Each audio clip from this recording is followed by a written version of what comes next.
Esta manchete do jornal O Povo, na verdade, o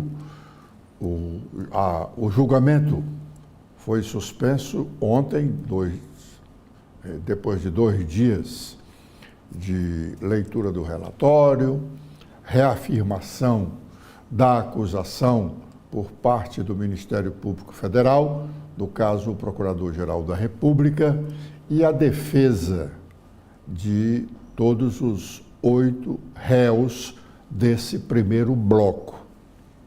Convém lembrar que nesse processo de tentativa de golpe de Estado no início de 2023, esse processo reúne vários réus.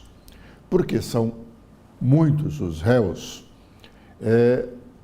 o Supremo Tribunal Federal resolveu dividir em grupos.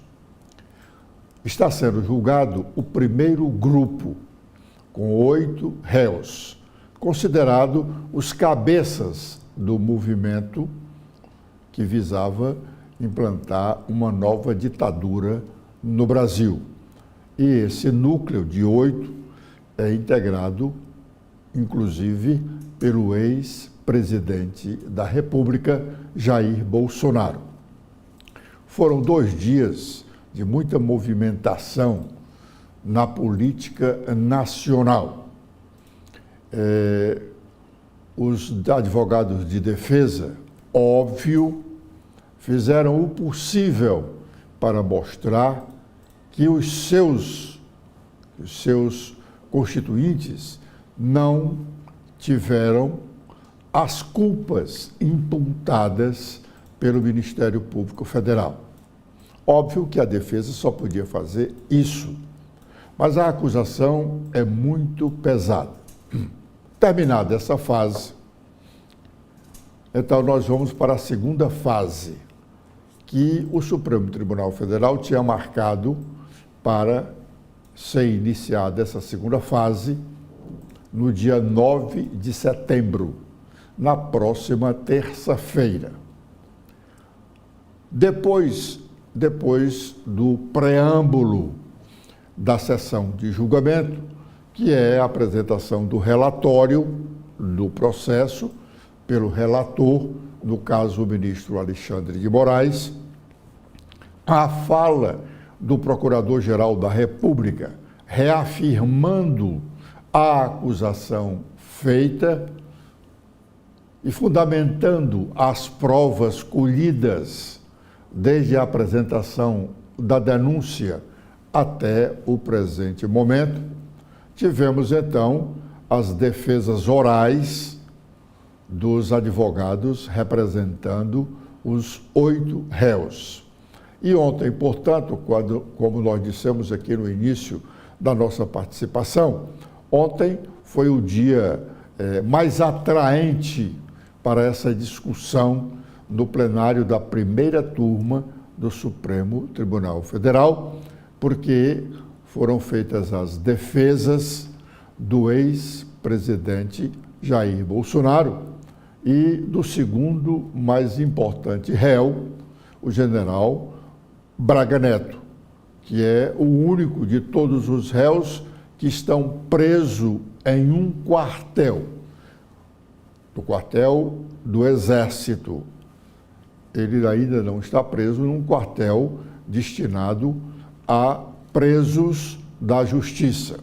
O outro, que está preso, mas em prisão domiciliar, é o ex-presidente Jair Bolsonaro. Pois bem, na terça-feira, a sessão vai começar 9 horas, já com o voto, a apresentação do voto do relator do processo, o ministro Alexandre de Moraes. É possível que ele tome todo o expediente para a leitura do seu voto, porque ele tem que falar individualmente sobre a situação de cada um dos 8 réus. Tem que justificar, depois de falar da situação processual de cada um deles, Então, o ministro vai justificar o seu voto, porque ele vota pela absolvição ou vota pela condenação. Se vota pela condenação, que pena ele vai determinar para cada um dos réus, visto que cada um tem um tamanho de uma culpa de tamanho diferente. O cabeça, óbvio, tem uma culpa maior do que aquele que foi apenas um apoiador. E assim por diante. Depois do voto do ministro Alexandre de Moraes, aí votarão os outros 4 ministros integrantes da primeira turma do Supremo Tribunal Federal. O último a votar é o presidente da turma, o ministro Janine, porque depois do ministro Alexandre de Moraes, vota o mais novo da turma, mais novo em situação no Supremo Tribunal Federal, que é o ministro Flávio Dino. E depois segue-se a votação dos demais. Só ao final dessa votação, que não deve acontecer, provavelmente não acontecerá na terça-feira, porque cada um dos ministros vai apresentar um voto bem fundamentado para seguir o relator ou para divergir do relator. Tanto é assim que o próprio Supremo marcou mais de um dia para essa sessão de julgamento propriamente dito. Cada um dos ministros vai votar de acordo com a sua consciência e, óbvio, com base no que foi coletado no processo a partir da denúncia formulada pelo Ministério Público Federal ou pela Procuradoria-Geral da República. Terminado esse julgamento dos primeiros 8 réus, aí sim o Supremo vai marcar nova sessão de julgamento para os outros grupos de réus nesse mesmo processo que o Ministério Público Federal acusou de pessoas que tramaram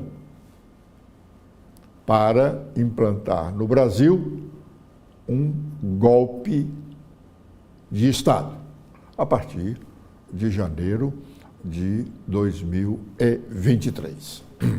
Então vamos aguardar, a partir da próxima semana, mais uns 2 ou 3 dias, para sabermos qual a decisão dos ministros da primeira turma do Supremo Tribunal Federal quanto à absolvição ou condenação do ex-presidente Jair Bolsonaro e de outros 7 réus, incluindo o general Braga Neto. A deputada estadual Lia Gomes, que é secretária das Mulheres do governo Eumano de Freitas, passou toda a manhã de ontem na Assembleia Legislativa conversando com os seus colegas deputados estaduais. E lá ela teve a oportunidade de conversar com alguns jornalistas e, óbvio, falando sobre a sucessão estadual ou a eleição estadual do próximo ano, sobretudo em relação à situação, à realidade política no município de Sobral, que é a sua principal base eleitoral, porque é a base da família dela. Ela é irmã do senador Cid Gomes, do ex-governador e ex-ministro Ciro Gomes e do ex-prefeito de Sobral, o Ivo Gomes. sobre as eleições do próximo ano, a deputada Lia foi enfática em dizer: não estará no mesmo palanque em que o prefeito de Sobral, o Oscar Rodrigues, estiver. Isso já é um divisor de águas, porque tem se falado muito, especulado com relação a um possível alinhamento do prefeito de Sobral e seu filho, o deputado federal Moses Rodrigues, que são filiados ao União Brasil, hoje integrante de uma federação partidária com o PP, Partido Progressista. Tem se especulado muito no fato da possibilidade de Oscar e Moses votarem em Eumano de Freitas numa possível candidatura sua à reeleição. Inclusive, essa especulação vai mais adiante. Não apenas a votação deles, mas o rompimento deles, dos dois, prefeito e deputado federal, com o partido União Brasil, porque o União Brasil e o PP, nessa federação, decidiu que é contra o Partido dos Trabalhadores, a partir do governo federal. E, como dissemos ontem aqui, antes de ontem, a cúpula da Federação União Brasil-PP publicou uma nota e veio a público dizer que nenhum dos seus filiados poderão integrar o governo Lula, o governo federal. Como eles têm ao menos 3 ministros no governo, eles deram um prazo de até o fim desse mês esses ministros deixarem o governo. Em não deixando, o partido tomará uma posição contra eles, inclusive admitindo-se a expulsão dos ministros que continuarem no governo, a expulsão dos respectivos partidos, União Brasil e Progressistas. Pois bem, essa manifestação da deputada Lia Gomes combina com o que nós dissemos ontem aqui. É difícil, muito difícil, impossível não, porque na política não há o impossível. Mas é muito difícil o prefeito Oscar Rodrigues, o seu filho, deputado federal Moses Rodrigues, votarem no mesmo candidato a governador que venha a ser votado pelo grupo liderado pelo senador Cid Gomes. Óbvio, por quê? Exatamente porque se o Oscar e o Moses forem votar no mesmo candidato a governador do Cid, qualquer que seja a votação dada por Sobral a esse candidato, ela será acreditada ao grupo do senador Cid Gomes. E aí, Oscar volta a ser pequeno, como ele era antes de ganhar a eleição para a Prefeitura de Sobral. Essa situação de dificuldade na Federação União Brasil-PP aqui no Ceará, que já motivou inúmeras especulações e vai continuar motivando, ela está praticamente resolvida. Como nós dissemos ontem, é difícil, muito difícil, de um deputado federal AJ Albuquerque, que tem a vaga de vice-presidente da federação no Ceará. Ele hoje é o presidente estadual do PP e a federação será presidida pelo ex-deputado federal, capitão Wagner. É muito difícil de o AJ deixar por conta da sua ligação pessoal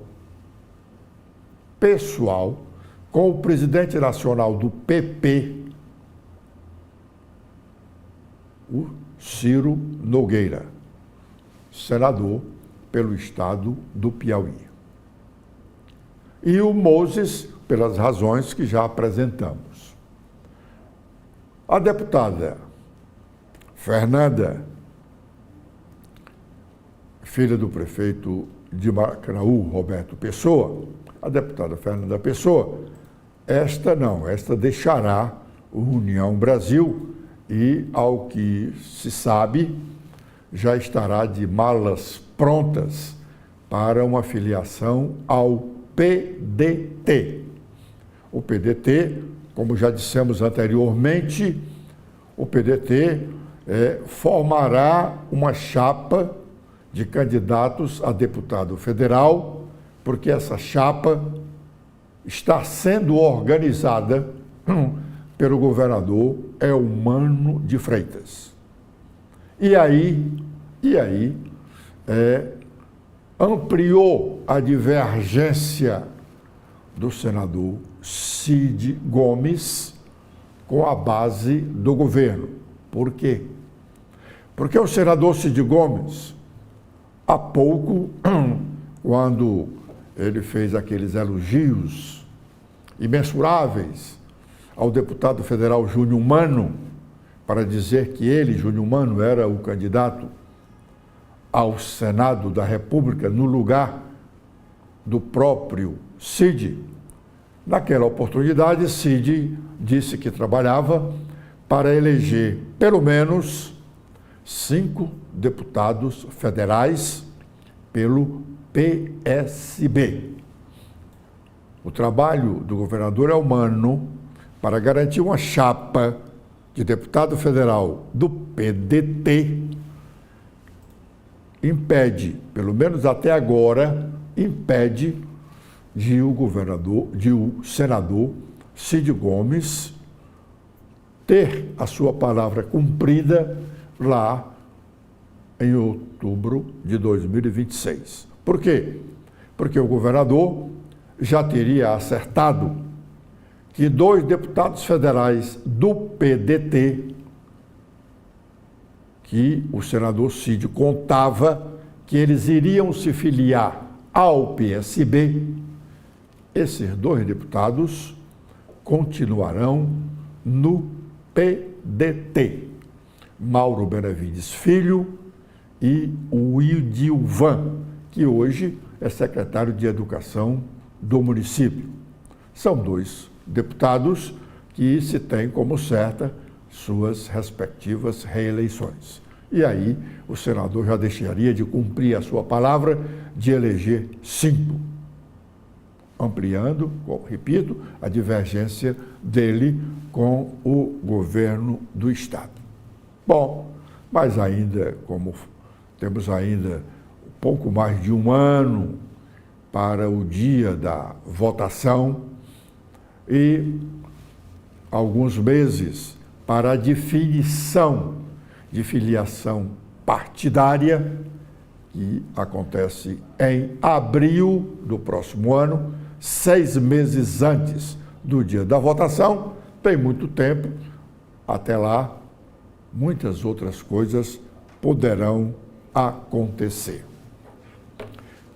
Deputados de oposição, nesta semana, deputados estaduais de oposição, nesta semana, voltaram a criticar o posicionamento da Assembleia Legislativa em relação ao governo do Estado. Eles insistem em dizer que a Assembleia, de fato, continua não sendo um poder,